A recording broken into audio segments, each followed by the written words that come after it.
கர்த்தருடைய நாமம் மகிமைப்படுவதாக. சற்று நேர சிந்தனைக்காக எபேசியர்கள் நிருபம் 4வது அதிகாரம் அதனுடைய 21, 22, 23, 24 வசனத்தை வாசிப்போமாக.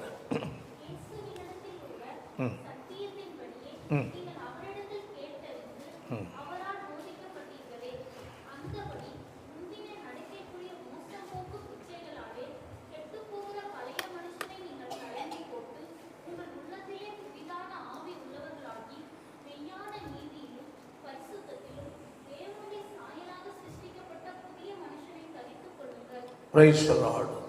அன்பான கர்த்தருடைய பிள்ளைகளே, இந்த கடைசி நாட்களில் நாம் வந்திருக்கிறோம். ஒரு புதிய வருடத்துக்குள் பிரவேசிக்க நாம் கடந்து போகிறோம். Praise the Lord. அந்த நாட்களில் தேவனுடைய பிள்ளைகளாகிய நம்முடைய வாழ்க்கையில் ஒரு ஆயத்தம் என்ற ஒரு நிலை கட்டாயம் தேவைப்படுகிறது. கிறிஸ்தவ வாழ்க்கையில் உள்ளதான ஒரு முன்மாதிரியின் வாழ்க்கை குறித்து இந்த வேத பகுதியிலே நாம் பார்க்க முடியும். பாருங்கள், அதனுடைய 21 படிப்போமாக.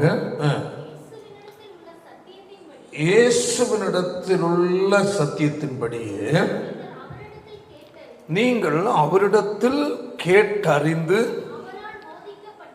அவரால் போதிக்கப்பட்டீர்களே என்று சொல்லப்பட்டிருக்கிறது. அல்லேலூயா. இந்த பகுதியை நாம் கொஞ்சம் சிந்திக்க வேண்டிய ஒரு பகுதி. Praise the Lord. அப்போ தேவ பிள்ளைகளாகிய நாம் கர்த்தரால் போதிக்கப்பட்ட அவரிடத்திலிருந்து நான் கேட்டு கை கொண்டு வாழ்கிற ஒரு வாழ்க்கை வாழ வேண்டும் என்பதை நாம் இந்த வேத பகுதியில் பார்க்க முடியும். பாருங்கள், அதனுடைய ஒரு அது மேலே 17 ஒரு சில வசனத்தை கூட வாசிப்போமாக. அதனால் நான் உங்களுக்கு சாட்சியாக சொல்லி எச்சரிக்கிறது என்னவெனில்,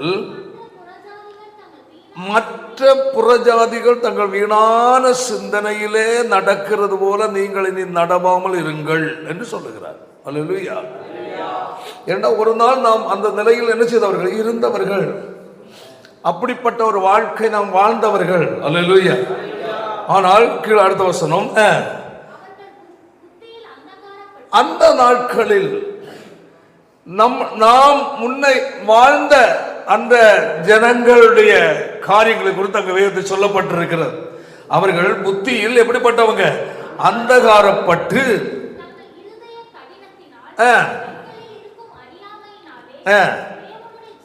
தேவனுடைய ஜீவனுக்கு அவர்கள் யாரா இருக்கிறாங்க? அந்நியராய். அல்லேலூயா. அந்த 4வது அதிகாரம் முழுவதும் நாம் படிக்கும் போது வசனத்துக்கு வசனம் நம்மை ஒரு ஆயத்தப்படுத்துகிற நிலையில் உள்ளதான காரியங்கள் அந்த வேத பகுதியில் பார்க்க முடியும். அல்லேலூயா. அதான் சொல்லப்பட்டிருக்கிறது. பாருங்கள், தேவனுடைய ஜீவனுக்கு அவர்கள் யாரா இருந்தாங்க? அந்நியராய் இருக்கிறார்கள்.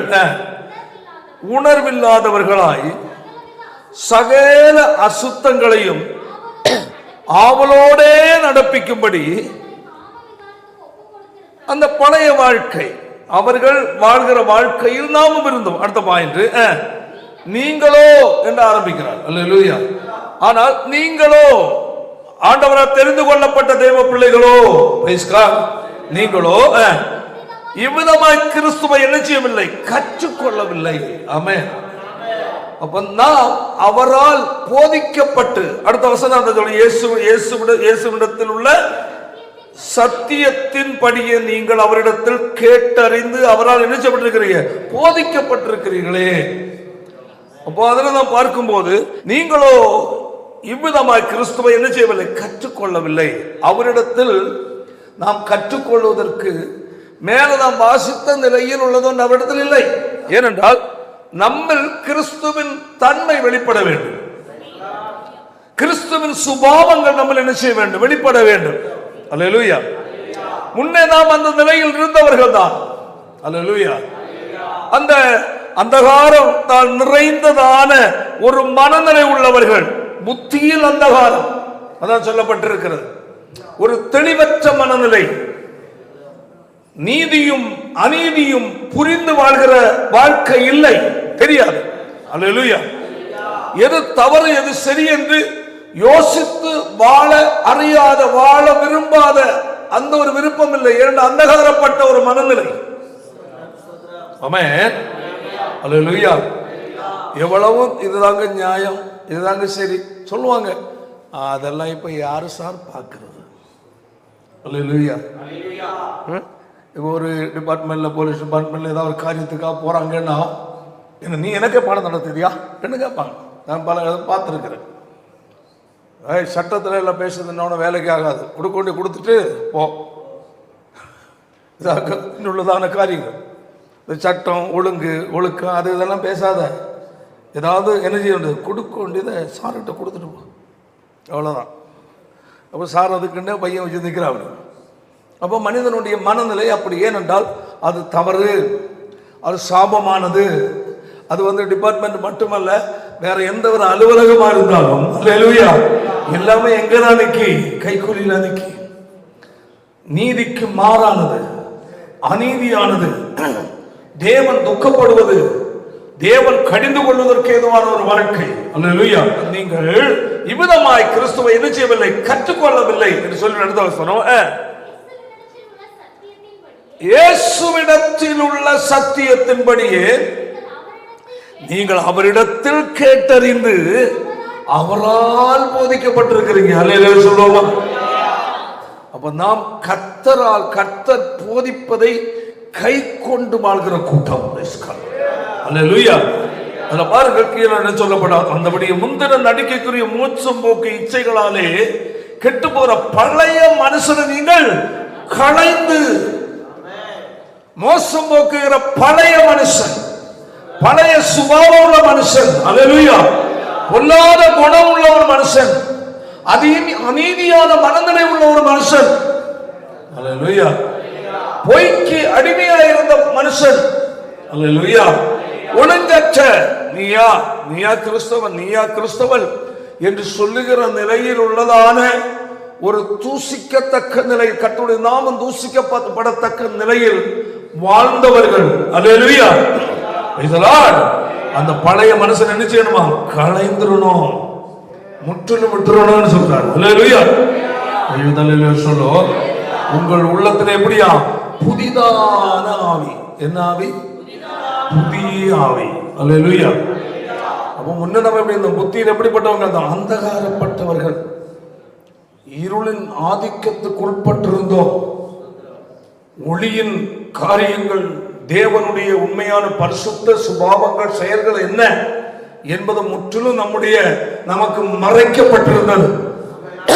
நம்முடைய கண்களை கர்த்தர் எப்பொழுது திறந்தாரோ, அல்லேலூயா, அப்பொழுது எது மெய்யான வாழ்க்கை, எது பரிசுத்தமான வாழ்க்கை, எது தேவன் விரும்புகிற வாழ்க்கை, ஆமென், எது கர்த்தர் வெறுக்கிற வாழ்க்கை, அல்லேலூயா, எது நம்மை களங்கப்படுத்துகிற வாழ்க்கை, கரைப்படுத்துகிற வாழ்க்கை என்பதை பிரித்து அறிகிற நிலையில் கர்த்தர் நம்மை பெருகிற கொண்டு வந்திருக்கிறார்.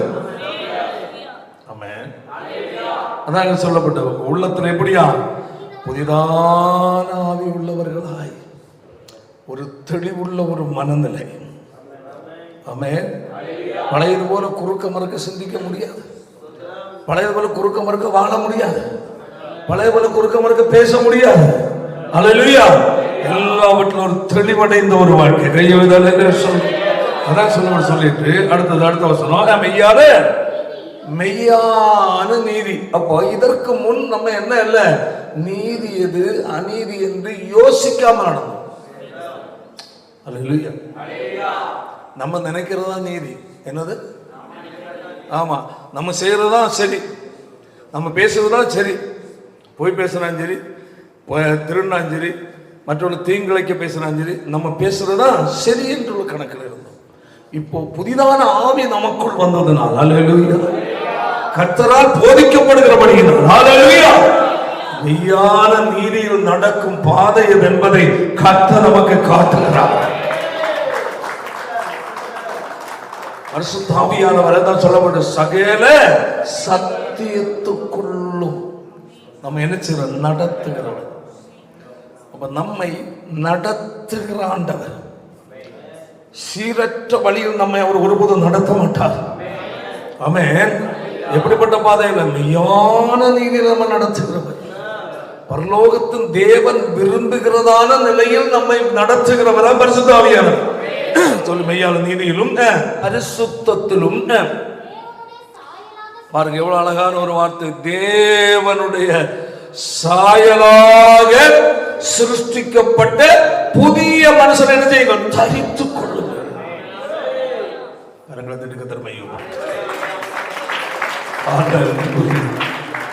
ஒரு தேவனுடைய பிள்ளை புரிந்து கொள்ள வேண்டும். முன்னே நம்ம எப்படி இருந்தோம்?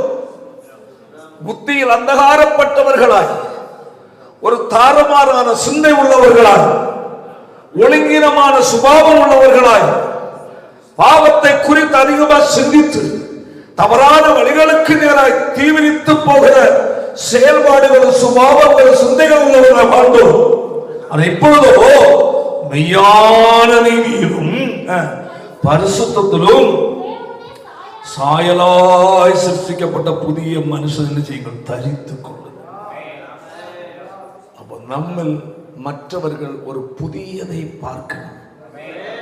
அல்லேலூயா. உங்கள் சுபாவத்தில் மற்ற மனிதர்கள் புதிய ஒரு காரியத்தை பார்க்க வேண்டும். இயேசுவை ஏற்றுக்கொண்டதற்கு முன்னதாக இருந்த ஒரு வாழ்க்கை அல்ல அது. எப்படிப்பட்ட வாழ்க்கை? புத்தியில் அந்தகாரப்பட்ட வாழ்க்கை.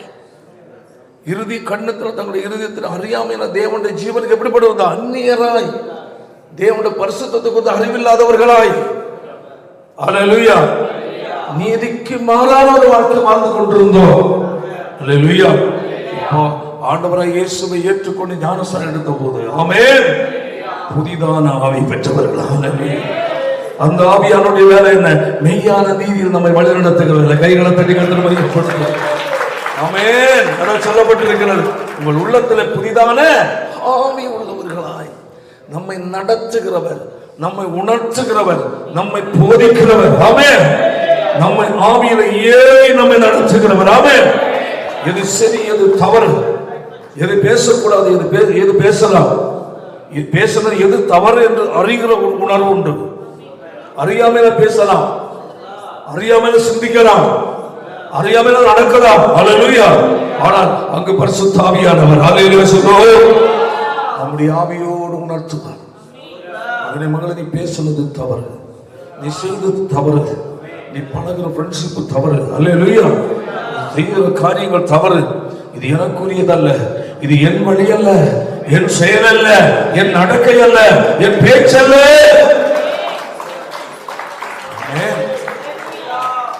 கிறிஸ்துவை நாம் வெளிப்படுத்துகிறவர்களாய், கிறிஸ்துவின் சுபாவங்களை பிறருக்கு என்ன செய்வார்கள்? வெளிப்படுத்துகிறவர்கள்.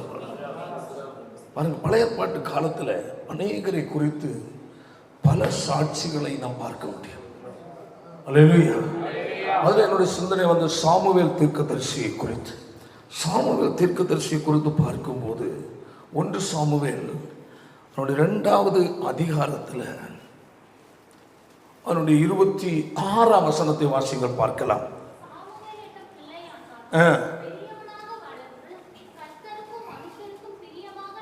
எவ்வளவு அழகான ஒரு வார்த்தை. கையை தள்ளில சொல்லு, பிரதிஷ்டையின் மகன். ஆமென்.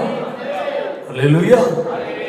தன் தாயால், பாருங்க, சாமுவேல் கூட நிறைய காரியம் கேட்டிருக்கிறோம், நிறைய காரியங்கள் உண்டு. ஆமென். அல்லேலூயா.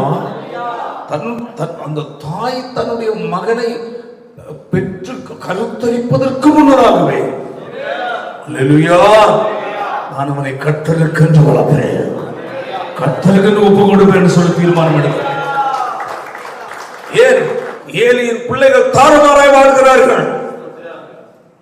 சீதா சரியா நியாயம் விசாரிக்க ஒருவரும் இல்லை. அங்கு ஊழியத்தை செய்ய பரிசுத்தமான நிலையில் ஜனங்களை போதித்து ஆசீர்வாதத்தை நடத்துவதற்கு அங்கு ஆட்கள் இல்லை. வழிமாறி போய் கொண்டிருக்கிறார்கள். இவைகளெல்லாம் நான் பார்க்கிறார்கள். அல்லேலூயா. தேவாலயத்துக்கு வரும்போது ஏலி ஆகிய ஆசாரியனுடைய பிள்ளைகளுடைய ஒழுங்கற்ற நிலைகள் எல்லாம் அவன் பார்க்கிறாள். அவள் அப்பொழுது அவளுக்குள்ள ஒரு எண்ணம் வந்தது, எனக்கு என்னுடைய ஆண்டவர் ஒரு ஆண் மகனை கொடுத்தார். அல்லேலூயா. ஆமென். இந்த இடத்தில் நீதியாய் நியாயம் விசாரிக்க சரியாய் சத்தியத்துக்கு ஜனங்கள் வழிநடத்த, பரிசுத்த பாதையை வழிநடத்துவதற்கு என் மகனை நான் ஒப்புக் கொடுப்பேன்.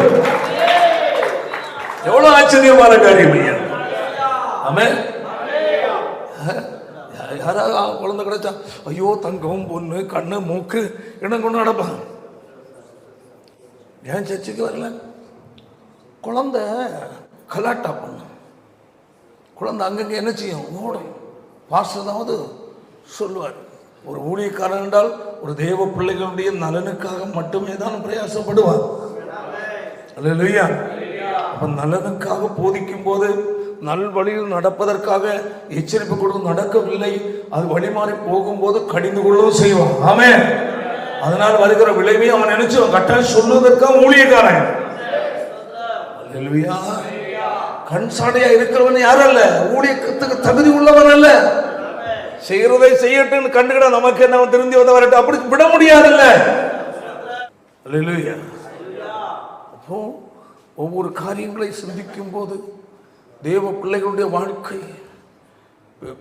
பெற்றோருடைய வாழ்க்கை, அவருடைய பிள்ளைகளுடைய வாழ்க்கைகளை பெற்றோர் தங்கள் பிள்ளைகளுடைய ஒழுங்கீனங்களை கவனிக்கிறாங்களே இல்லையோ, அதை குறித்து கவலைப்படுறாங்களே இல்லையோ, ஆனா ஊழியக்காரன் நினைச்சு அவனுடைய கவலைப்படுறவனா இருக்கிறான்.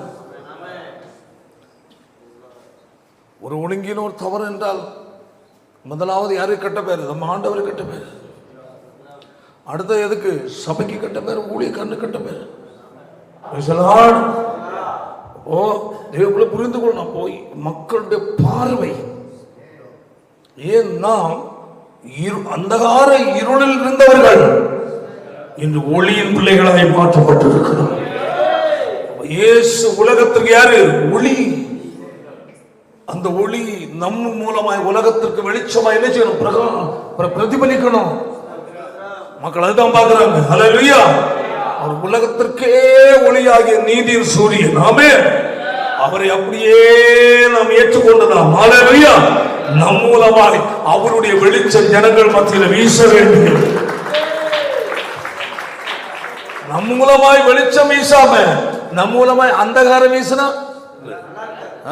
அதுல விஷயம் என்னப்பா? கிறிஸ்தவனா நீ ஒழுங்கீனமானவன் செய்கிற தவறு, திருடன் எல்லாத்திலையும் திருடன் இருக்கானே. அல்லேலூயா. தவறானவன் எல்லாத்திலையும் இருக்கிறான். அல்லேலூயா. அப்போ ஒருவன் செய்கிறது அவங்க எல்லாம் அப்படிதாங்க, அதை பார்த்து இதை பார்த்து அங்கே பார்த்து அப்படின்னு அது பேரை கெடுக்கிற கொஞ்சம் பேர் இருக்கிறான் கிறிஸ்தவத்தில் இருக்கிறான். அப்படி கடைசியில் என்ன ஆகி போச்சுன்னாக்க, நிறைய ஊழியக்காரங்க பாஸ்டர் மாறாட்டு ஒரு பாஸ்டர் என்றுள்ள நிலையில், ஒரு தேவனுடைய ஊழியக்காரன் என்றுள்ள ஒரு நிலையில் தங்களை நடந்து கொள்ள தெரியாதவர்கள் எல்லாம் இறங்குனதுனால ஸ்டேஷனில் போன உடனே வெளியே போய் உட்காரியா அப்படி சொல்லுவோம். அதான் விஷயம். அப்படி பேசுகிற என்ன அப்படி சொன்னதில்லை, சொல்கிறேன் அப்போ தான் அப்படி பேசுகிறான், எல்லாரும் பேசுகிறான். அப்போது அவங்க பார்க்குறாங்க மாற்றம். அப்போது இந்த இடத்தில் அதாவது திருடர்கள் யார் திருடன் தெரியாது, இவைகள் மத்தியில் சீராய் செவ்வையாய் வாழ்வதற்காக தான் கர்த்தர் உங்களை எல்லாரையும் கொடுத்து கொண்டு வச்சிருக்கிறார். அவர்களில் ஒரு நபராய் நீ வாழவில்லை. ஹல்லேலூயா. இயேசுவிடத்தில் நான் இப்படி கற்றுக்கொள்ளவில்லை. ஆமென். அதான் சொல்லப்பட்டது. கர்த்தர் தான் என்ன செய்யல, இப்படி நான் கற்றுக்கொள்ளலையே. ஆமென். என்ன எப்படி புதிதான நீதி, அந்த வசனம் பாயிண்ட் வாசிங்க. புதிதான ஆவி என்னது? முன்னணி பாவத்தை செய்ய தூண்டுகிற, பொய் பேச தூண்டுகிற, ஏமாற்ற தூண்டுகிற, ஒழுங்கற்று வாழ தூண்டுகிறதான ஒரு ஆவி, சுயம் சாத்தானுடைய தூண்டுதல்ல நீ வாழ்ந்து கொண்டிருந்த. இயேசுவை ஏற்றுக்கொண்டவுடன் அது என்னாச்சு? வெளியே போயிடுச்சு. அல்லேலூயா. போன புதிய ஆவியாகிய கிறிஸ்துவின் ஆவியான நமக்குள்ளே வாசம் பண்ணுகிறார். அப்ப கிறிஸ்துவின் ஆவியானவர் நமக்குள் வாசம் பண்ணனா, கிறிஸ்துவிடத்தில் உள்ளதை தான் நமக்கு என்ன செய்ய கற்றுக் கொடுப்பார். இயேசுவின் மூலமா, இயேசுவால் என்ன செய்யப்பட்டது? எபேசியர்ல இயேசுவிடத்தில் உள்ள சத்தியத்தின் படியே பாத்தீங்களா? அவரிடத்தில். அப்ப யார் மூலம் கேட்டோம்? பரிசுத்த ஆவியானவர். இயேசுவிடத்தில் உள்ள என்னது சத்தியம். அவரிடத்தில் நீங்கள் என்ன செய்யுங்க? கேட்டறிந்தீர்கள். யார் மூலம்? பரிசுத்த ஆவியானவர் மூலம், கிறிஸ்துவின் ஆவியானவர் மூலமாய் கேட்டறிந்து அவரால், பரிசுத்த ஆவியானவரால் போதிக்கப்பட்டு. எவ்வளவு அருமையான வார்த்தைகள்! நம்மோடு கர்த்தருடைய ஆவியான வசனத்தின் மூலம் பேசுகிறார் என்றால், அல்லேலூயா, ஒரு மனித குரல் அல்ல, தேவ ஆவியானுடைய வார்த்தையாக இருக்க வேண்டும். அவரால் போதிக்கப்பட்டு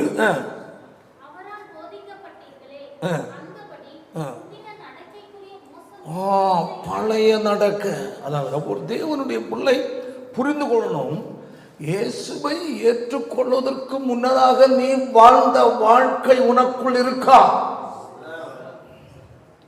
இல்லை உன் வாழ்க்கையில் புது மாற்றம் வந்திருக்கா? இல்ல கிறிஸ்துவுக்குள் வந்தேன் என்று சொல்லியும் பழைய வாழ்க்கை வாழ்கிற நபராய், பழைய சிந்தை உள்ள மனுஷனாய் மனுஷியாய், பழைய செயலுள்ள மனுஷியாய் வாழ்கிறாயா? ஒரு தேவனுடைய பிள்ளை நம்ம என்ன செய்யணும்? நிதானிக்கணும். உன்னில் ஒரு புதியதை உலக மனுஷன் என்ன செய்யணும்? பார்க்கணும். மெய்யான நீதி வாசிப்போம். என்ன நீதி? போலி அல்ல, மெய். ஆமென். போலி கலந்த நீதி அல்ல. எப்படி? மெய்யான நீதி. மெய்யான நீதியிலும் என்னது? பரிசுத்தம். உலக மக்கள் மத்தியில் போனாலும் உன்னில் ஒரு வித்தியாசமான குணத்தை அவர்கள் பார்க்க வேண்டும். நீ உலக மக்கள் மத்தியில் நீ கடந்து போயிட்டு வந்துட்டு இருக்கலாம். நம்ம என்ன தனியா பிளைட்ல போக முடியும்? அல்லேலூயா. உலக மனுஷன், உலக மனுஷி, உலகத்துக்குரிய நிலையில் வாழ்கிறவர்கள், நடந்து கொள்ளுகிறவர்கள், செய்கிறவர்கள், பாவங்கள், மதுபானம், மற்ற தீய காரியம் எல்லாத்திலும் ஈடுபடுறவங்க, அவர்கள் மத்தியில தான் நீ போயிட்டு வாழ்ந்துட்டு இருக்கிற. ஆனால் அல்லேலூயா, உன்னில் அந்த மனிதர்கள் ஒரு மெய்யான நீதியை பார்க்க வேண்டும். ஒரு உண்மையான பரிசுத்த வாழ்க்கையை பார்க்கணும். அதுங்களா? இது நம்மளுக்கு வித்தியாசம் வேணும். வித்தியாசப்படுத்தி நம்மை வாழ்ந்து காட்டாத ஒரு வாழ்க்கைக்கு பேர் என்ன வாழ்க்கை? போலி வாழ்க்கை. என்ன வாழ்க்கை? போலி. ஒரு தேவனுடைய பிள்ளைக்குள் ஆழமாய் தீர்மானம் எடுக்கணும். நான் வேலை செய்ய இருந்தாலும் சரி, குடியிருக்கிற இருந்தாலும் சரி, போற வார இடமா இருந்தாலும் சரி, எங்கு போனாலும், எங்கு நின்றாலும், எங்கு யார்கிட்ட பேசினாலும், அல்லேலூயா, என்னில் ஒரு புதியதை அவர்கள் அறியலாம். என் பேச்சு ஒரு புதியதை அவர்கள் பார்க்க வேண்டும். என் நடக்கையில் ஒரு புதியதை அவர்கள் பார்க்க வேண்டும். என் செயலில் ஒரு புதியதை பார்க்க வேண்டும். அல்லேலூயா. என்னப்பா இவன் இவள் எல்லா கிறிஸ்தவனை போல இல்லை, இன்னாரை போல இல்லையே, இன்னால போல இல்லையே, இவன் ஒரு நல்ல ஒரு வித்தியாசமான நபராக இருக்கிறான், ஒரு நல்ல குணம் இருக்கு, நல்ல சுபாவம் இருக்கு என்று அவர்கள் என்ன செய்யணும்? சாட்சி கொடுக்கணும். ஒருவன் நல்லவன் நல்லவள் என்று பெயர் எடுக்கிறதற்கு ரொம்ப டைம் பிடிக்கும். கெட்டவன் கெட்டவள் என்று பெயர் எடுக்கிறதுக்கு செனப்பொழுது சின்ன ஒரு மேட்டர்லேயே கணக்கு போட்டுருவான். என்னங்க அன்னை நான் பார்த்தேன், ஒரு சொல்லுவோம், அப்படியா நான் நல்ல வேனில் நினச்சேன், நல்ல வேனில் நினச்சேன். பார்த்தியா, ஒரே ஒரு மேட்ரு, ஒரே ஒழுங்கினமான செயல், சுபாவம். ஒருதை பார்த்தது, ஒருதை அனுபவித்ததை ஊரெல்லாம் என்ன ஆயிரும்? போயிடும். அப்போ அந்த இடத்துல நீ நல்லவன்னு பேர் எடுக்கணும்னா ரொம்ப கஷ்டம். உன்னுடைய வாழ்க்கை பரிசுத்தவான், உண்மையான ஒரு மெய்யான நீதி நடக்கிறவன், மெய்யான பரிசுத்த நடக்கிறவன், இவன் இயேசுவால் போதிக்கப்பட்டவன், அவரிடத்திலிருந்து கற்றுக்கொண்டவன், அவர் வழியில நடக்கிறவன் என்று சொல்லுகிறதற்கு மனுஷனுடைய கண்கள் உன் வாழ்க்கையில் எல்லா ஏரியாவிலையும் போகும். நான் ஒரு முறை தருமபுரியிலேருந்து கூட்டுரோட்லேருந்து ஞாபகம் சரியா இல்லை, ஒரு போலீஸ்காரன் எஸ்ஐ வந்து எங்கேயோ பாப்பிட்டு எங்கே போகிறாரு. சார் நானும் கடத்தூரில் வரட்டு சார். நான் சரி உட்காரு. நான் டிரைவிங் பண்ணுறது நைட்டு வேறு, நைட்டு எல்லாம் பார்த்துட்டு இருந்தேன். அப்படி லைட்டு டிம் பிரைட் பண்ணுறதை அவர் பார்த்துட்டு சொல்கிறாரு, என்ன சார் இவ்வளோ தூரத்தில் நீங்கள் இத்தனை முறை டிம் பிரைட் பண்ணியிருக்கிறீங்க, ஆனால் சிலவெல்லாம் வண்டி ஓட்டினா எதிரில் நம்ம வரவே முடியாது, கண்ணெல்லாம் கூசும். பரவாயில்ல, எதிரில் வாரவனுடைய அவனுடைய ஃபீலிங்கை நீங்கள் புரிஞ்சு நீங்கள் தான் செய்கிறீங்க என்று ஒரு நற்சாட்சி கொடுக்குறான். இது பெரிய காரியம் அல்ல. நான் லைட்டை பிரைட்டாக லாங் இதில் போட்டு வந்தாலும் எதிரில் வாரம் டிஸ்டர்ப் ஆகும். அவங்க கொஞ்சம் கண்ணெல்லாம் ஒரு இதாகும், ரோடு தெரியாது. ஏன்னா தான் வண்டி ஓட்டுற நல்லா தெரியாது. நான் அதை எதிரில் வண்டி வந்தாலும் நான் அதை டிம் பண்ணுறேன், அது தாண்டினோன்னு பிரைட் பண்ணுறேன், அதை அவர் வாட்ச் பண்ணுறேன். இப்போ இந்த சின்ன மேட்டரில் கூட நம்மிடத்தில் பழகிற மனுஷன் என்ன செய்கிறான், கவனிக்கிறான். நான் ஏன் சொல்கிறேன்னா, நம்மில் ஒரு நல்லதை கண்டு கொண்டார்கள், ஒரு ஒழுக்கமான நல்ல காரியத்தை, கிறிஸ்துவின் சுபாவம் நிறைந்த செயல்பாடுகள், சுபாவங்கள், பேச்சுகள் அவர்கள் பார்த்து விட்டாலே 4 பேர்கிட்ட சொல்லிடுவோம். அப்போது இதை என்ன செய்வாங்க, வேற இடத்த சொல்லுவாங்க. ஒரு சாட்சி நம்மை குறித்து சாட்சி ஒரு இடத்துல நிற்காது. நல்லா புரிந்து தெய்வ மக்கள் இதை நல்லா கவனிக்கணும். உன்னை குறித்து நற்சாட்சி உன் வீட்டோடு நிற்கிறதல்ல, வீட்டுக்குள் உன் அம்மா அப்பா அல்ல புருஷன் மனைவி பிள்ளைகள் மத்தியில் நிற்கிது. அது வெளியே அவங்க சொன்னாலும் அவன் அப்பனை போய்ட்டு நல்லா சொல்கிறான், புகழ்த்தி பேசுகிறான், அவன் புருஷனை போய்ட்டு நல்லா புகழ்த்தி பேசுகிறான்னு இவங்க பேசுகிறத எடுக்க மாட்டாங்க. ஆனால் நாம் பிற வெளி மக்கள் மத்தியில் பேசுவது, நடந்து கொள்ளுகிறது, சமுதாயத்தில் நம்முடைய வீட்டு அருகில் வாழ்ந்து கொள்ளுகிற, பேசுகிற, செயல்படுகிற காரியங்களை பார்க்கிறவர்கள், நம்மளது பழகிறவர்கள் சில இடங்களில் போகும்போது என்ன செய்ய சொல்லிடுவோம். நம்ம நல்லது இல்லைன்னா என்ன சொல்லுவாங்க, ஐயோ எங்கள் வீட்டு பக்கத்தில் ஒரு தான் இருக்கிறான் கிறிஸ்டியனா, டைமுக்கு கரெக்டாக பைபிள் தூக்கிட்டு போயிடுறான். ஐயே சரியே கிடையாது. அப்படியா, அவங்க எந்த சர்ச்சை போகிறாங்க, கடத்தூரில் ஒரு சர்ச்சை, என்ன அங்கே போகிறவங்களே அப்படி இருக்கிறாங்க. பப்ளிசிட்டி ஆச்சா இல்லையா, போதும் ஒரு ஆள், இது எல்லா இடமும் போயிடும். அப்புறம் நல்லவன் அந்த நபர் பெயர் எடுக்கணுன்னாலே கட்டாயம் வாய்ப்பு ரொம்ப குறைவு. புரியுதா இல்லையா, நல்லவன். அப்போது இயேசுவை ஏற்றுக்கொண்ட ஒரு தேவனுடைய பிள்ளையே சீராய் தெய்வ பயத்தோடு என்னோட வாழ்க்கையை கரெக்ட் பண்ணி பிறருக்கு முன்பதாக கிறிஸ்துவின் தன்மையை சுபாவத்தை என்ன செய்யணும், வெளிப்படுத்தி வாழ கற்றுக்கொள்ளும். நம்மள ஏதோ பேச்சில் தவறுகிற மாதிரி தான் பேச்சு நிறுத்திடு, பேசாத. நலமானதையும் பேசாமல் எப்படி இருந்த மௌனமாக இருந்தேன் நான் சொல்லியிருக்கேன். அல்லேலூயா. அப்போது வாய மூடிட்டு எதுக்கு பேசணும்? அதாவது பேசாமல் இருக்கிற, அதிகமாக பேசாமல் இருக்கிறவனே என்ன ஞானின்னு சொல்லுவாங்க. அவன் பரவாயில்ல, நல்ல விவரமானவனாங்க. ஒரு தேவனுடைய பிள்ளையினுடைய பேச்சு, நடைமுறைகள், செயல்கள் எல்லாத்திலும் தொழில்பரமான இருந்தாலும் சரி, உன்னில் ஒரு புதியதை பார்க்கணும் ஐயா, நல்ல குணத்தை பார்க்கணும். என்ன நல்லவன், என்னவன் நல்லவன், நல்ல பையன், இன்னாருடைய பையன் நல்லவன், இன்னாருடைய பொண்ணு நல்லவன் சொல்கிற அளவில் நீ வாழணும். இல்லாமல் நீ இயேசுவை ஏற்றுக்கொண்டேன்னு சொல்வது என்னது, பொய்.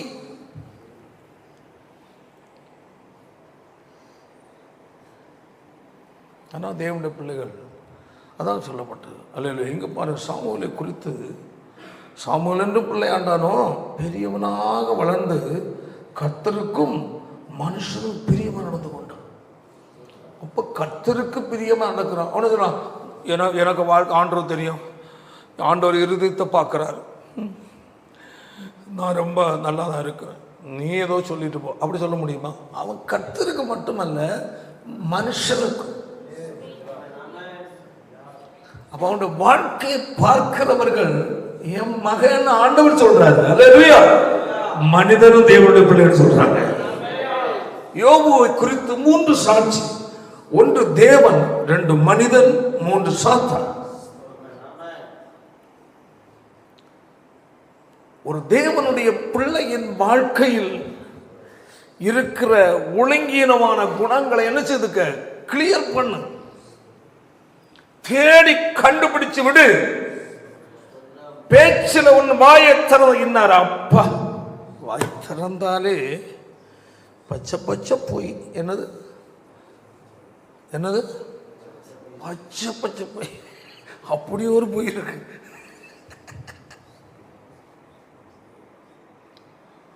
இவன்கிட்ட ஒன்று சொல்றது தான் அப்படியா அப்படி அப்படி அவன்கிட்ட போய் நான் வேற ஒன்று சொன்னேன், அங்கே போய் வேற ஒன்று சொல்றது. இப்போ 3 கழிச்சு கூட்டி பார்த்தா 3 விதமாக இருக்கு. சேராது. என்னடா இது, ஒரு கோழி போட்ட முட்டையா 10 கோழி போட்ட முட்டை? அப்படி பேசி பழகாத ஒரு தேவன். அதனால உனக்கு என்ன இல்லை, லாபமே கிடையாது. உண்மையா பேசு. இல்ல பேசுகிற கஷ்டமா, அமைதியா இரு, அவ்வளவுதான். அமைதியா இருந்தா பிரச்சனை இல்ல. ஏன் வாயை திறக்கணும்? ஒன்று கேட்டால் ஒன்னோட்ட ஒன்று பேசுறது, அப்புறம் அந்த பிறகு வேற ஒன்று பேசுறது. ஒரே பாயிண்ட், ஒரே காரியத்தை எடுத்து மாற்றி மாற்றி பேசி 10 வீடு எல்லாம் முடியும். எல்லாம் 10 பேரும் ஒன்று சேரணும். பாவம் என்ன இருக்கா, நம்ம ஜெபம் பண்ணணும். அப்படியா, என்ன அது இப்படி உங்கள்கிட்ட அப்படியா சொன்னா? அப்படி ஆமாம், என்னட்ட இப்படி இல்லை சொன்னா அப்படி. ஓ, அப்போ கணக்கு போட்டாச்சா? அந்த ஆள் சரி கிடையாது, பொய்ப்பு தலாட்டம். ஒன்று யாரை பற்றி பேசுறீங்க? என்ன உங்கள்கிட்ட எப்படி பேச முடியும்? என்னட்ட அப்படி இல்லை, என்ன இப்படி இல்லை பேசுறேன். இப்போ 8-10 பேர் சேர்ந்து 10 பேரும் 10 விதம். அந்த நேரம் பார்த்து இந்த ஆள் போகணும், அதான் வருது பாரு, அப்போ ஒதுங்கி நிற்போம், போட்டு ரோடை கிளியர் பண்ணி கொடுப்போம், நம்ம மேலே மோதியில் போகணும். அப்போது உன்னை பற்றி கணக்கு தவறாக வச்சிருவாங்க. அதான் சரியே கிடையாதுங்க. பேச்சிலேயே சுத்தம் இல்லை, அவ்வளோதான். ஒரு தேவனுடைய பிள்ளை அப்படி இருக்கக்கூடாது. ஆமென். சொல்ற அப்படி சாமுவேல்னு பிள்ளை ஆண்டானோ பெரியவனாக வளர்ந்து கர்த்தருக்கும் மனுஷனுக்கும் பிரியமாக நடந்தான். அங்கேயோ ஏரி ஆகிய ஊழியக்காரருடைய பிள்ளை பையங்க எப்படி இருக்கிறான்? ஒழுங்கற்று வாழ்றான், சாட்சி இல்லாம வாழ்றான். அதே தேவாலயத்தில் இவனும் இருக்கிறான். ஆமென். சொல்லு, அவங்களுடைய ஒழுங்கீனமான செயல் நடைமுறைகள் எல்லாம் ஒரு பக்கம் நடந்துட்டு இருக்கு. அந்த இடத்துல யார் வளர்றா? இவனும் வளர்றான். 10 பேர் எப்படி இருக்கட்டும், 11ஆம் நபர் நீ கரெக்டா இருக்கு. அவன் அப்படி இருக்கிறான, அவன் அப்படி இருக்கிறாள, இவன் எப்படி பேசுறான், அவன் அப்படி நடக்கிறான, அவன் அதை செய்யறான், என்ன அதை நான் அதை பெருசாக செஞ்சுட்டேன், அது பேசாத. நீ பெருசா செஞ்சு சின்ன தவறு தவறுதான். ஒரு மனிதனுக்கு கம்பேர் பண்ணி உன்னுடைய வாழ்க்கையை வாழாத. நீ கம்பேர் பண்ணி பார்க்க ஒரே ஒரு ஆண்டவரை இயேசு விடுவார். மனிதனுக்கு ஒப்பிட்டு பார்க்காத. அவன் அதான், நான் அவ்வளோ பெரிய தப்பு பண்ண, நான் அவ்வளோ பெருசாட்ட செஞ்சேன். எப்படி அவன் அவ்வளோ பெரிய தப்பு பண்ணிக்கிறான், நான் அவ்வளோ பெருசாட்ட செஞ்சேன். பெருசு சின்னதோ, குண்டூசி அளவாக இருந்தாலும் குச்சி அளவாக இருந்தாலும் தப்பு தப்பு தான். அதில் ஒருபோதும் என்ன செய்யக்கூடாது. அது பரவாயில்ல, வெட்டி குறைச்சி, ஓ அது அந்த தப்பு பெருசு, நீ அவ்வளோ செய்யலை, இவ்வளோதான், சரி இவ்வளோ ஓகே, அப்போ இவ்வளோ தானா, ஒன்றுமே இல்லை, உன்னை நீ சரியாக போச்சு, அப்படி கிடையாது. தவறு அதை செய்யாத நாங்கள் சொல்கிறாரு. அல்லேலூயா. அதான் இவன் பார்க்குறான், ஏலியனுடைய பையங்களையும் பார்க்குறான், எல்லாம் பார்க்குறான். பார்த்துட்டு ஓ இந்த இடத்துல நாம் கர்த்தருக்கு சாட்சியாக ஜீவிக்கணும். சாமுவேல் 2 பிள்ளை கண்டானோ வளர்ந்து ஆமென் ஹல்லேலூயா நடந்து கொண்டான். பாருங்க, அவனை குறித்து 19-20 அதனுடைய 3வது அதிகாரம் 19-20 வாசிப்போம். சாமுவேல் வளர்ந்தான். எப்படிங்க அது தெரியும்? பார்க்கிறவங்களுக்கு முன்பதாக சாமுவேலோடு கர்த்தர் இருக்கிற என்பதை எப்படி அடையாளம் கண்டு கொண்டான். ஒரு தேவனுடைய பிள்ளையாகிய உன்னை மற்ற மனிதர்கள் பார்க்கும் போது உன்னோடு கர்த்தர் இருக்கிறார் என்பதை என்ன செய்யணும்? அறியணும். புரியுதா இல்லையா? கையவே தானே சொல்லு. அவனோடு இருந்தார். எல்லா வார்த்தைகளும் அவர் தேவன் எல்லா வார்த்தைகளிலும் சாமுவேலை குறித்து சொன்னதான தேவன் சொன்ன வாக்குத்தத்தமாகிய காரியங்கள் எதையும் என்ன செய்யல, செய்யாமல் இல்லை. காரணம், கர்த்தருக்கு முன்பதாக மனுஷனுக்குள்ள பிரியமாய் வாழ்ந்தான். தேவ சத்தம் கேட்டு வாழ்ந்தான். தேவனுக்கு பயப்படுகிறவனா வாழ்ந்தான். எது செய்யணும் எது செய்ய வேண்டாம் என்றவன் ஒழுங்கு கரெக்டாக தெளிவாக இருந்தான்.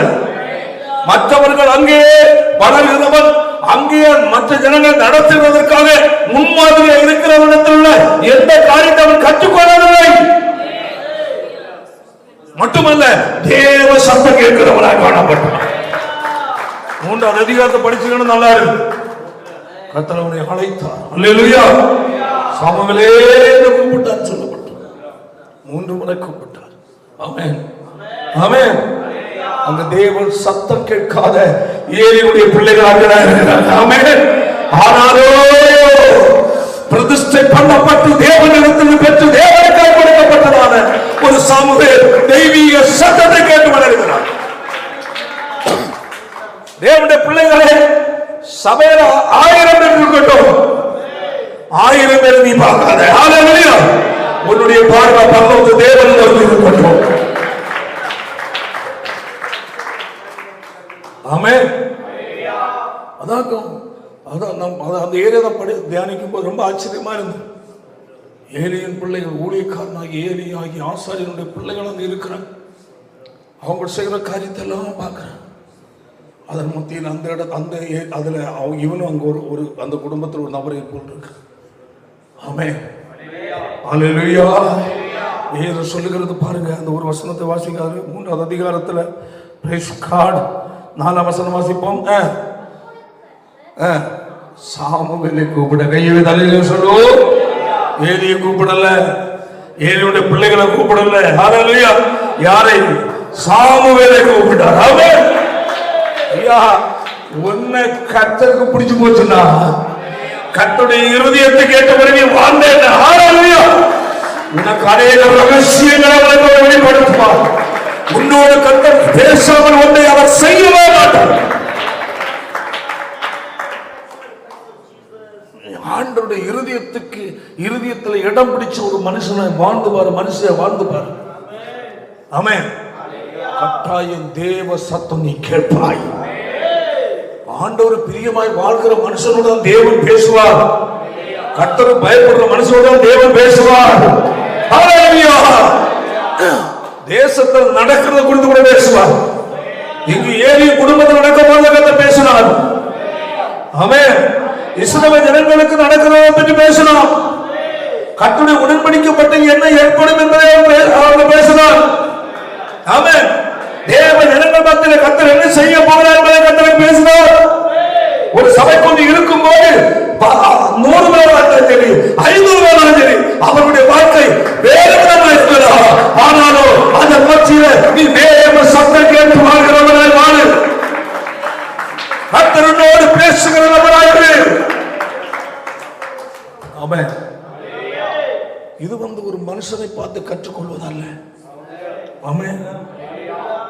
அதான் சொன்னேன், ஒப்பிட்டு பார்க்கிறது யாரையும் பார்க்காத. ஒரு மனுஷனை பார்த்து பரவாயில்ல, அவன் அதை செய்யறது நானும் செய்கிறேன், அவன் அப்படி தானே வாழ்றான், பரவாயில்ல நம்ம இப்படி வாழலாம், அவன் அதெல்லாம் பேசுகிறான், நம்ம அதெல்லாம் நம்ம இது கொஞ்சம் கம்மியாக தானே பேசுகிறான், பரவாயில்ல. கிடையவே கிடையாது. நீ ஒப்பிட்டு பார்க்க. ஹல்லேலூயா. இயேசு கிறிஸ்துவை தவிர வேறு ஒருவரும் கிடையாது. அவரிடத்தில் கற்றுக்கொள். ஆமென். யாரிடத்தில் கற்றுக்கொள்? அவரிடத்தில், இயேசுவிடத்தில். இயேசுவால் கற்றுக்கொள்ளப்பட்டவர்கள். அதாங்க பார்த்தோம். அல்லேலூயா. அது ரொம்ப கவனம். அதே போல பாருங்க, இன்னும் ஒரு ஆதியாகமம் புஸ்தகத்தில் 39வது அதிகாரம், ஆதியாகமம் 39 3ஆம் வசனம் வாசியை பார்க்கலாம்.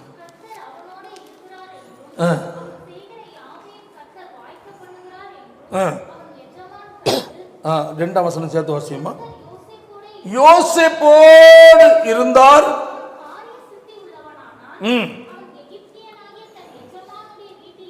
இருந்தான். நல்ல எகிப்தியனாகிய தன் எஜமானுடைய வீட்டில் இருக்கிறான்.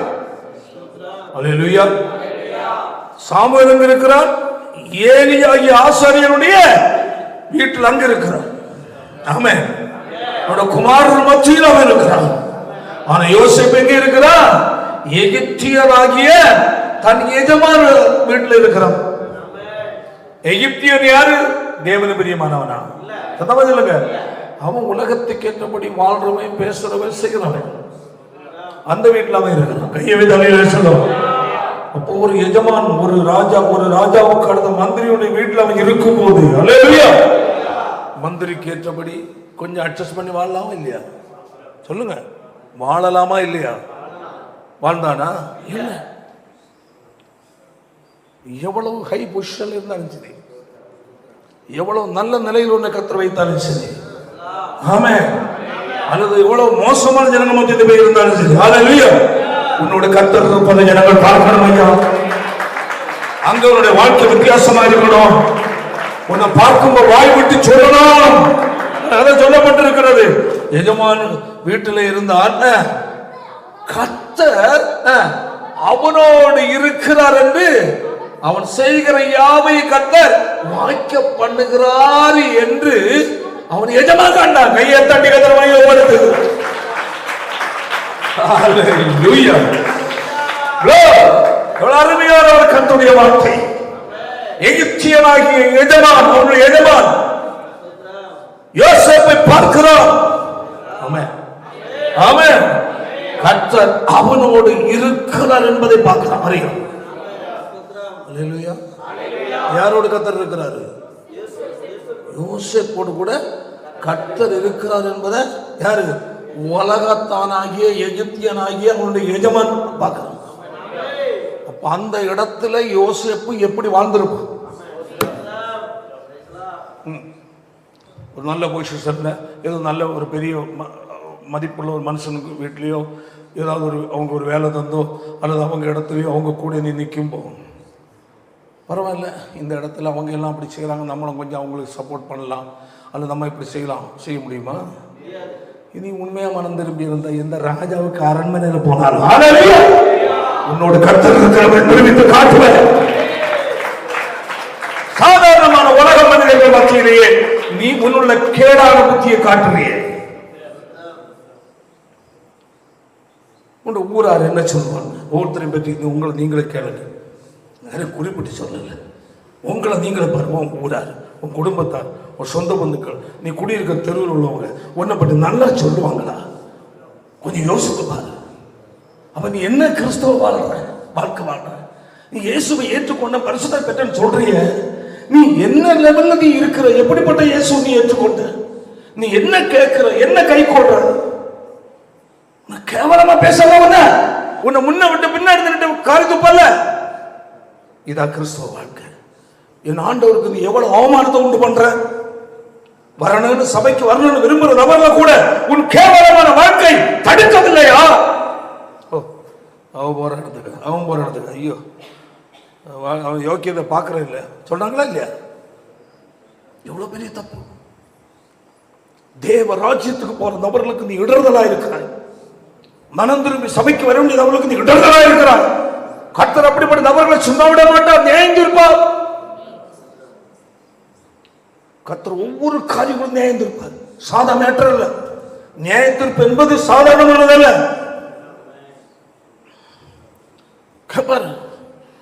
நீ உன் நிமித்தம், உன் சாட்சி கட்ட வாழ்க்கை, உன் தவறான வாழ்க்கை, உன் தவறான பேச்சுகள், உன் தவறான செயல்கள், உன் நேர்மையற்ற வாழ்க்கையினால் இந்த ஆட்கள் எல்லாம் முகம் சுளுக்கி என்னுடைய சன்னிதானத்தில் வராமல் என்னில் வெறுப்பு உண்டாகி போய்விட்டார்கள்.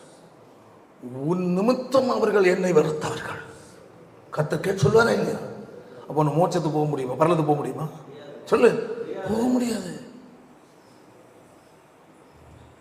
அப்படி பிறர் இடர்தல் உண்டாவி கர்த்தருடைய சமூகத்தில் வர வேண்டிய நபருக்கு உன்னுடைய ஒழுக்க கெட்டதான சுபாவங்கள், ஒழுங்கீனமான சுபாவங்கள், ஒழுங்கீனமான நடக்கைகள், செயல்களை பார்த்து முகசுளிச்சு சரி இந்த இயேசுவா போகிறவையெல்லாம் அப்படி தான் இருக்கிறான், வேண்டாங்க நம்ம சாமியோட நம்ம பழைய போல இருப்போம்.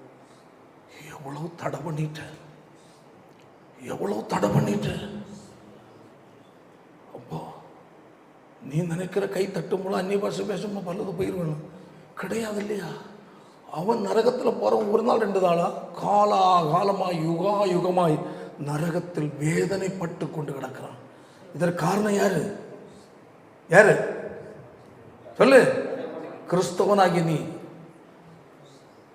அப்போ நீ என்ன பரலோக சொகுசு அனுபவிக்க தேவன் அனுமதிப்பாரா? ஜட்ஜ்மெண்ட் மோசமா இருக்குங்க.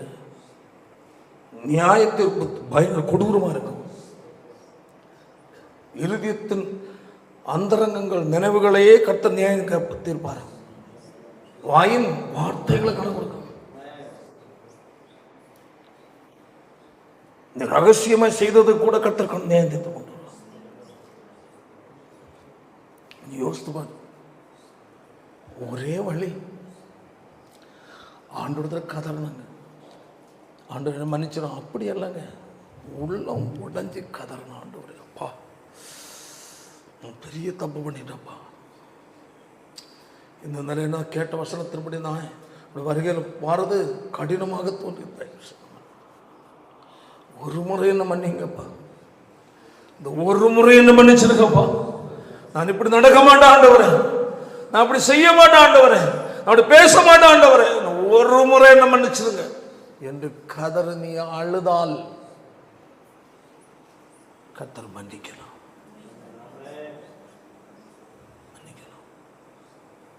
சாதா உதடலால் உள்ள உடைஞ்சி கதறணும்.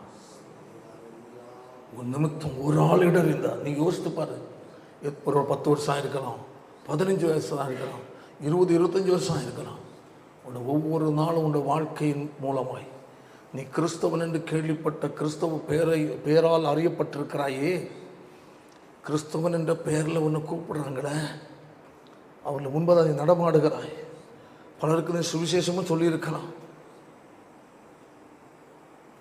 அப்போ அவர்கள் அதை கவனித்திருப்பாங்க, உங்களோட நடக்கையும் பார்த்துருப்பாங்க. இவன் என்ன மாறிட்டா, இவன் என்ன மாறிட்டா. வரணும்னு இருந்த எண்ணமும் உன் ஒழுங்கீனமான சுபாவம் மூலமாக விட்டுட்டான். இப்போ அநேகர் எங்கே போகிறது காரணமாக மாறின நரகத்தை போ. கொஞ்சம் யோசி. அநேகர் நரகத்துக்கு போகிறதுக்கு காரணமான நபராகிய உன்னை சர்ச்சில் வந்திருந்து மாயமாலமாய் கைத்தட்டி அந்நிய பாஷை பேசுறது ஒரு பரலோகத்துக்கு இடம் கிடைக்குமா? கிடைக்காதுங்க. கிடைக்க வாய்ப்பே கிடையாது. கர்த்தர் வருகையிலும் போக முடியாது, பரலோக ராஜ்யத்துக்கு போக முடியாது. அப்படிப்பட்ட கொடூரமான பாவம் இல்லை. ஆனால் கதறி அழுது ஆண்டு சமுத்திர தனியாய் கண்ணீரோடு நீ ஆண்டுடைய கதறி ஜபித்து ஒவ்வொரு காரியத்தையும் அறிக்கையிட்டு மன்னிப்பு கேட்டு விட்டு ஒரு புது வாழ்க்கை நான் இன்று முதல் வாழ்வை ஆண்டவரேன்னு நீ தீர்மானம் எடுத்தால் ஒருவேளை கர்த்தர் என்ன செய்யலாம்? மன்னிக்கலாம். சாதாரணமானதல்ல கிறிஸ்தவ வாழ்க்கை. நம்ம என்ன சாதா இயேசு ஆண்டவர் அல்லேலியா அதான் இல்லை, வாழ்ந்து காட்டுவது. பாருங்க, யோசிப்போடு கர்த்தர் இருக்கிறார், கர்த்தர் அவனோடு இருக்கிறார் என்றும் அவன் செய்கிற யாவையும் கர்த்தர் வாக்கிய பண்ணுகிறார் என்றும் எஜமான் கண்டு. அடுத்தது தயவு வைத்தான். என்ன வைத்தான்? சத்தமா சொல்லுங்க. கொடூரமா நடத்தல. அப்போ உன்னை ஒழுங்கீனமான ஒரு வார்த்தை பேசுறதுக்கு யோசிப்பான். உன்னோட கர்த்தர் இருக்கிறத அடையாளம் கண்டுகொண்டான். கர்த்தர் கண்டு யோசிப்பிடத்தில் என்ன வைத்தான்? தயவு வைத்து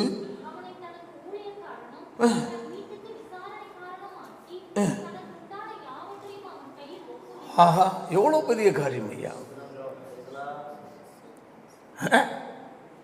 தன்னுடைய ஊழியக்காரனும் வீட்டுக்கு யாரை வச்சுட்டான்? விசாரணக்காரனும் தனக்குண்டான எல்லாத்துக்கும் அவனை காரியக்காரனை வச்சுட்டான்.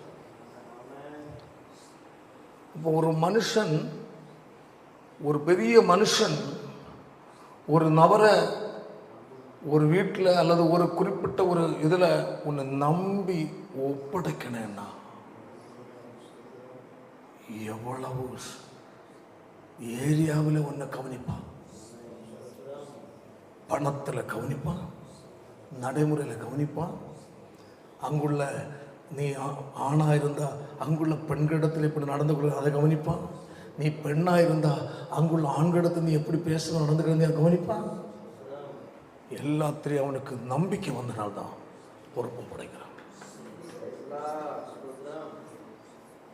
கொஞ்சம் நீ யோசிப்புக்கு வந்த மாதிரி சூழ்நிலை வந்தன நீ எல்லாம் ஒரு விசுவாசி நீ எப்படி இருப்ப கொஞ்சம் யோசித்து பார்.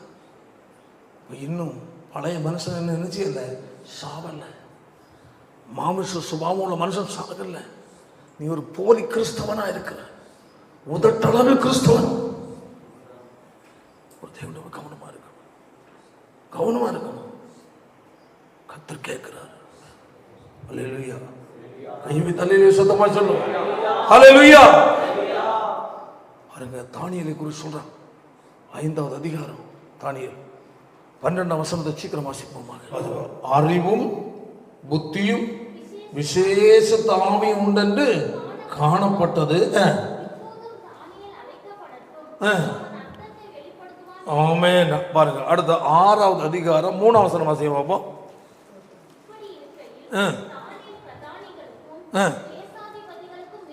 மேற்பட்டவனாயிருந்தான், விசேஷித்த ஆவி இருந்தமையால் ராஜ்யம் முழுமைக்கும் அதிகாரியாக ஏற்படுத்தது.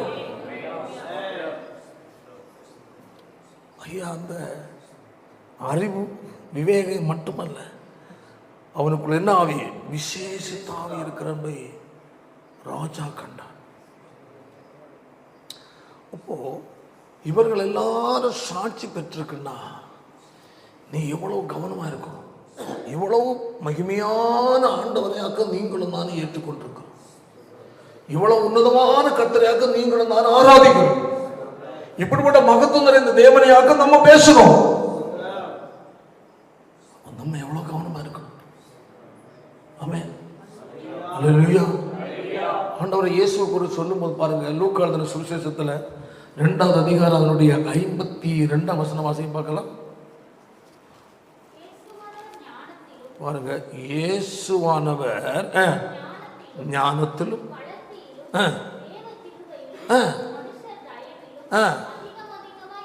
விருத்தி அடைந்தார். இயேசுகிட்ட இந்த குணம். அல்லேலூயா. சத்தமா சொல்லுங்க ஹல்லேலூயா. அப்ப நம்ம ஆண்டவரே அப்படிதான் இருந்திருக்காரு. தேவனுடைய ஊழியக்காரங்க, தேவன மனிதர்கள் எல்லாரும் இருந்தாங்க. சரி, நம்ம ஆண்டவர் மாதிரி எப்படி இருந்தாரு? அவருடைய மாதிரி நமக்கு என்னது? இயேசுவானவர் ஞானம், அடுத்தது வளர்ச்சி, தேவ கிருபை, மனுஷ தயவிலும் அதிகமாக. பாருங்க, 40ஆம் வசனம், பிள்ளை வளர்ந்து ஆவியில பலன் கொண்டு நிறைந்தது, அவர் மேல் இருந்தது. அப்ப இயேசுவோட இருந்த குணம். ஏசாயா தீர்க்கதரிசி புத்தகம் 11வது அதிகாரத்துல 2ஆம் வசனம் வாசி பார்க்கலாம். ஞானத்தையும் உணர்வையும் அருளும் ஆவியையும்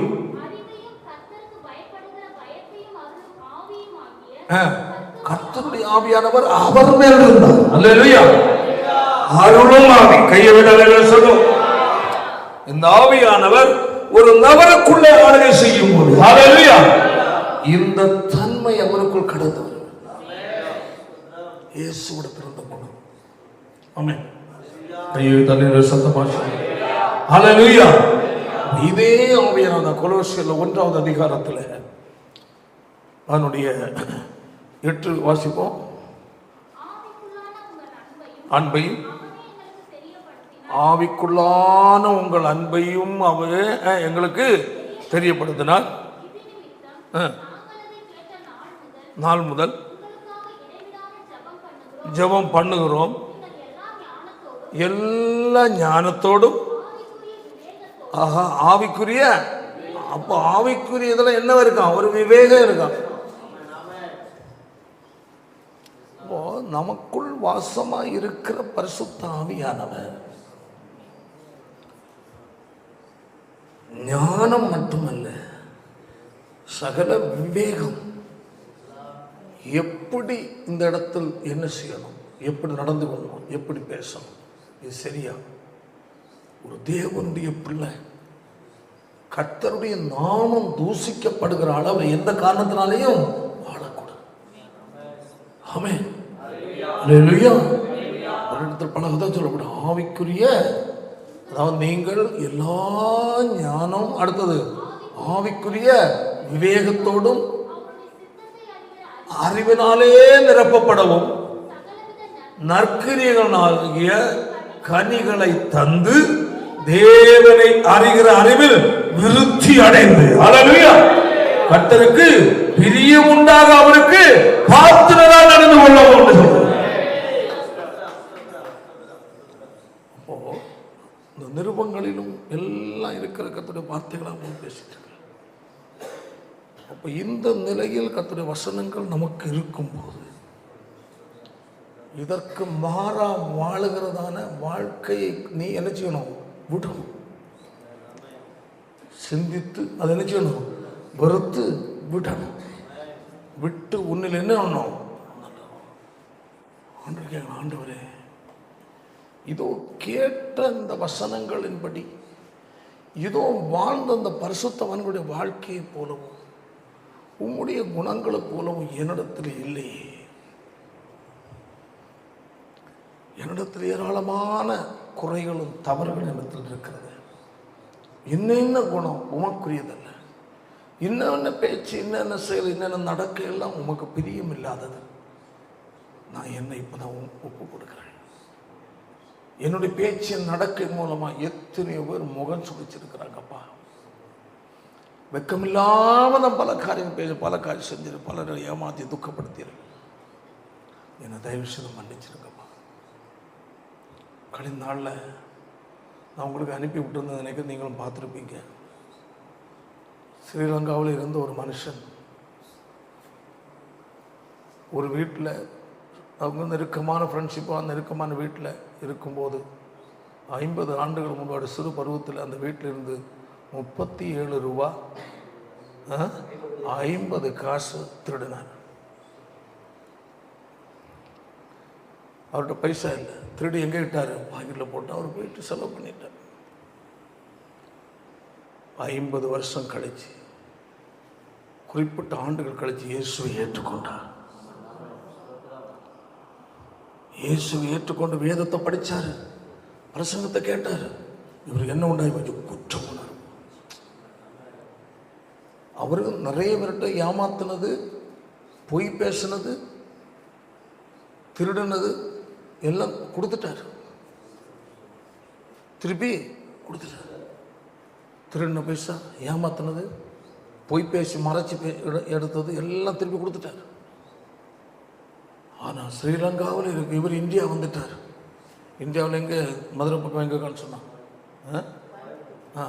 கோயம்புத்தூர்.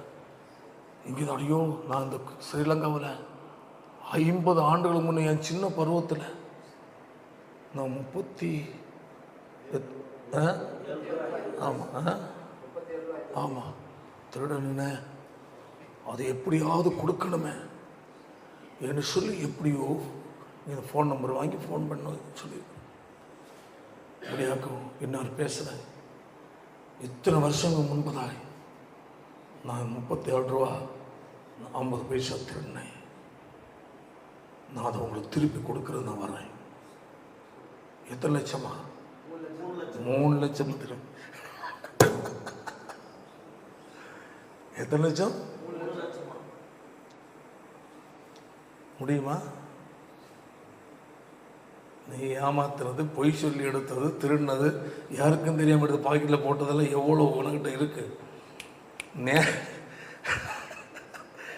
ரட்சிக்கப்படுக்கு முன்ன உள்ளதை கத்தர் மன்னிச்சுட வச்சுக்கேன், அதுவும் விட மாட்டாங்க. ஆனால் நான் ஒன்று சொல்கிறேன், என்னன்னா தேவன் உன்னை பார்க்குறார். ஒரு ஆண்டுக்குள்ளே வருவதற்கு முன் அதையே நீ முடிந்தால் என்ன செய்திரு? கிளியர் பண்ணிடு. வந்த பிறகு யாரையாவது நீ ஏமாத்தியிருந்தா, யார்கிட்டையாவது நீ தவறு செஞ்சிருந்தா கிளியர் பண்ணிடு. ஆண்டோட வருகை சமீபம். கொஞ்ச நாள் போட்டுன்னு நினைச்சக்கூடாது, விடக்கூடாது. அதுக்குள்ளே உன் காற்று போச்சுன்னா, இல்லை அவங்க காற்று போச்சுன்னா விடுவாங்க. ஒரு 50 வருஷம் கழிச்சு 3 லட்சமாக கொண்டு கொடுக்குறாங்க.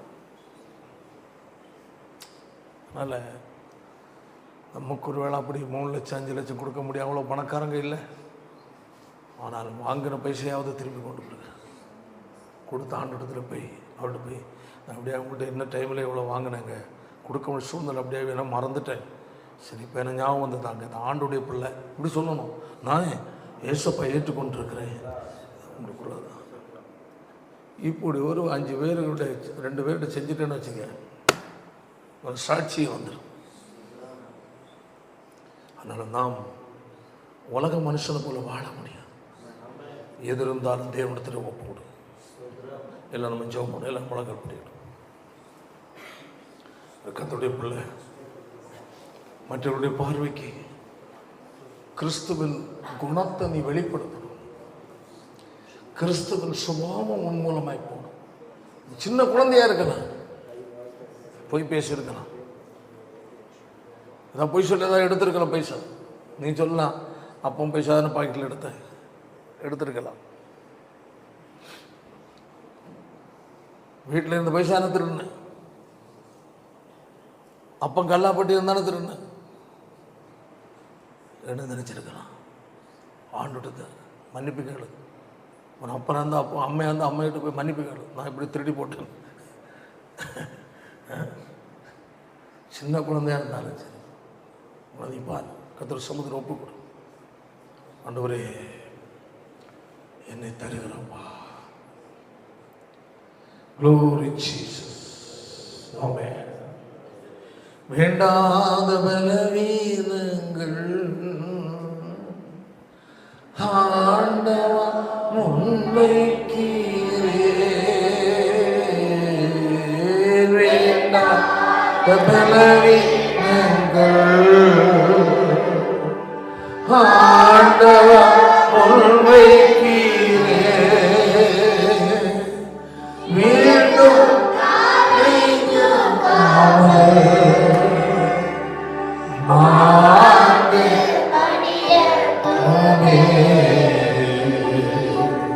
மீண்டும் காலை தூக்காமல்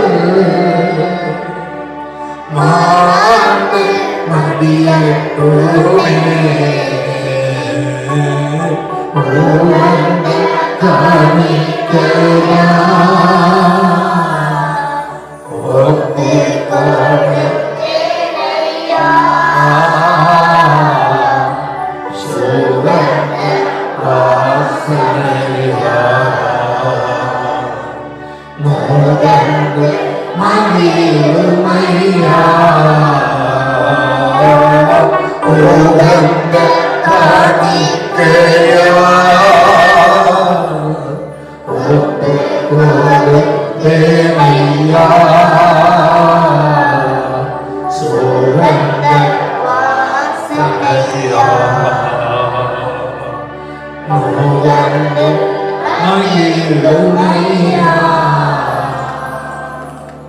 அன்பான தேவ பிள்ளைகளே,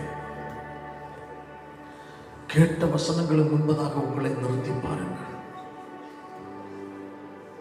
ஏராளமான கர்த்தருடைய காரியங்களை பார்த்தோம். சாமுவேலை குறித்து பார்த்தோம், யோசேப்பை குறித்து பார்த்தோம், தானியேலை குறித்து பார்த்தோம், இயேசுவின் குணாதிசயங்களை பார்த்தோம். நாம் எப்படி வாழ வேண்டும் என்பதை ஆவியானவர் நம்மளோடு பேசினார். யோசித்து பார், உன் மூலம் எத்தனை பேர் இடறி இருப்பாங்க, எத்தனை பேர் ஆண்டவரை ஏற்றுக்கொண்டு சபைக்கு வந்து நினைச்சவங்க எல்லாம் திருப்பி போயிருப்பாங்க. எத்தனை பேர் நீ துக்கப்படுத்தி இருப்ப, பேச்சு நெஞ்சல், செயல் நெஞ்சல், கொடுக்கல் வாங்கல் நெஞ்சல். கர்த்தருடைய சமூகத்தில் ஒப்பு கொடு. என்ன மன்னிச்சிருங்கப்பா. உதட்டளவிலும் ஏதோ யூகத்துக்கு நீ பேசுறத கர்த்தர் மன்னிக்க மாட்டார். உடைந்த உள்ளத்தோடு தேவனத்தை நீ கதற வேண்டும். ஆண்டவரே என்ன மன்னியும், மோசமான பாவி, நான் நம்மை மிகவும் துக்கப்படுத்தி விட்டேனப்பா. இப்படியெல்லாம் என் வாழ்க்கையில தவறுகள் வந்து விட்டது, நான் ஒரு முறை மன்னிச்சிருந்தேன். என்ன தேவனத்தை நீ இப்போ ஜெபம் பண்ண ஒப்பு கொடுத்து வீட்டில் போய் கதறியாளு விடுதலை பெற்றுக்கொள். ஒரு புது வாழ்க்கைக்காய் தேவனிடத்தில் ஒப்பு கொடு. சாமுவேல் ஏலியினுடைய குடும்பத்தாரோடு கூட அவன் காணப்பட்டாலும் கூட தேவனுடைய ஆலயத்தில் இருந்தான், எல்லாம் பார்க்கிறார். அங்கே தேவ சத்தம் கேட்கிறவனா இருந்தான். யோசேப்பினுடைய வாழ்க்கை கர்த்தர் அவனோடு கூட இருப்பதை அவன் எஜமான் கண்டான். தானியேலிடத்தில் வேறு ஆவி இருக்கிறது என்பதை ராஜா அறிந்தார். உன்னை பார்த்து என்ன சொல்லுவார்கள்? யோசி, மாயமானமான ஒரு வாழ்க்கை வாழ்கிறாயா? கடமை வாழ்க்கை வாழ்கிறாயா? இன்றைக்கு அவைகளுக்கு எல்லாம் ஒரு முடிவு, ஒரு மனம் திரும்பல் உண்டாகட்டும். ஒப்பு கொடுப்போம். நல்ல பிதாவே, நல்ல வேலைக்காக நாளுடைய சமூகத்தில் வந்து ஆராதிக்க வார்த்தையை கேட்க உதவி செய்தீரப்பா. கேட்ட வசனத்தின்படி நாங்கள் இயேசுவிடத்தில் இயேசுவால் கற்றுக்கொண்டவர்களா, சத்தியத்தின்படி ஒரு புதிதான ஒரு மனுஷனா, புதிதான ஜீவன் உள்ளவர்களா, புதிய ஆவி உள்ளவர்களா நாங்கள் வாழ கிருபை தருவீராக. கர்த்தாவே, எங்கள் வாழ்க்கையில் இருக்கிற ஏதாவது அறியாமைகள், துணிகரங்கள், தேவன் துக்கப்படுகிற நிலையில் எங்கள் வாழ்க்கையில் எது இருந்தாலும் அவை ஆண்டவரத்தை அறிக்கையிட்டு இன்றைக்கு நாங்கள் விடுதலை பெற்றுக்கொள்ள கர்த்தர் உதவி செய்வீராக. பேசின ஒவ்வொரு உள்ளங்களுக்கு அந்த இடைபட வேண்டும் என்று சொல்லுகிறேன். இன்றைக்கு ஒவ்வொரு வாழ்க்கையில் மாற்றத்தை கட்டளையிடும். பாவ உணர்வை கட்டளையிடுவீராக. தெய்வ வயத்தை கீழ்ப்படுதலை கட்டளை இடுவீராக. அந்த ஆசீர்வாதத்தை பெரிய இயேசுவின் மூலம் ஜெபிக்கிறோம் பிதாவே.